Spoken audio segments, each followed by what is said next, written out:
ஆண்டிப்பட்டி சட்டமன்ற தொகுதியில் இருக்கிற மக்கள் அத்தனை பேரும் இங்கே குழுமியாச்சு. இந்த பூமியை அதிர்கின்ற அளவிற்கு மக்கள் வெள்ளம். ஆரவாரம் எழுச்சி அடுத்த ஆண்டு நடைபெறுகின்ற சட்டமன்ற பொதுத் தேர்தலில் ஆண்டிப்பட்டி சட்டமன்ற தொகுதி அதிமுக வெற்றி உறுதி செய்யப்பட்டு விட்டது. இந்த ஆண்டிப்பட்டி சட்டமன்ற தொகுதிக்கு வரலாறு இருக்குது. பொன்மனச்செம்மல் புரட்சி தலைவர் எம்ஜிஆர் நின்று வெற்றி பெற்ற தொகுதி.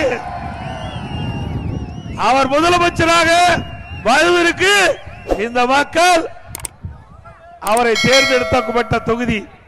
அதே போல இதே புரட்சி தலைவி அம்மா அவர்கள் இந்த தொகுதியிலிருந்து வெற்றி பெற்று முதலமைச்சரானாங்க.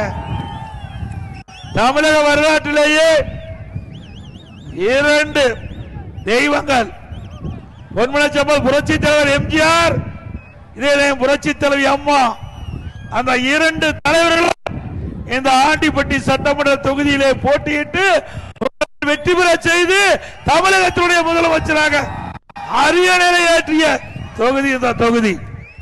இது அனைத்து இந்திய அண்ணா திராவிட முன்னேற்ற கோட்டை, எக்கு கோட்டை.